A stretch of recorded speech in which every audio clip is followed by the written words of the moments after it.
Bebasan koyo ngenteni udaning mangsa ketiga sakelo ora dadi ngopo penting bisa ngademke ati wong semono uga rasane atiku mong tansah nunggu tekanmu rasa ketaun kowe ninggal aku kangen ne atiku aku sekelingan nalika ing pelabuhan kowe janji lunga ra ono sewulan nanging saiki wes luwe ing janji nyatane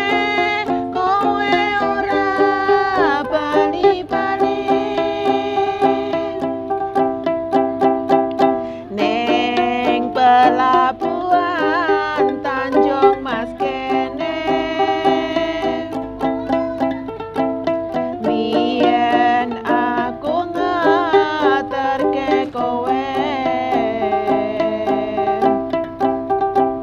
ning pelabuhan Semarang kene aku tansah nganteni kowe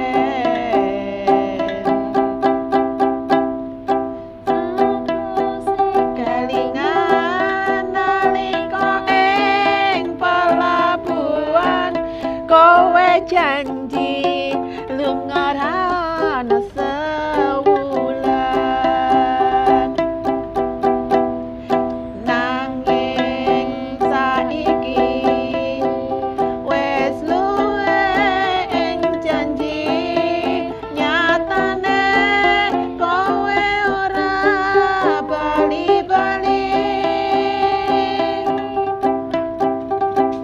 ning pelabuhan Tanjung Mas kene biyen aku ngaterke kowe ning pelabuhan Semarang kene aku tansah nganteni kowe bebasan koyo ngenteni udaning mangsa ketiga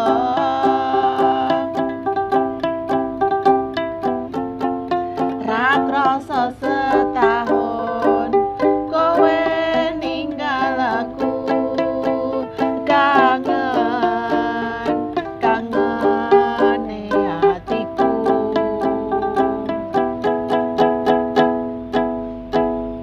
semono uga rasane atiku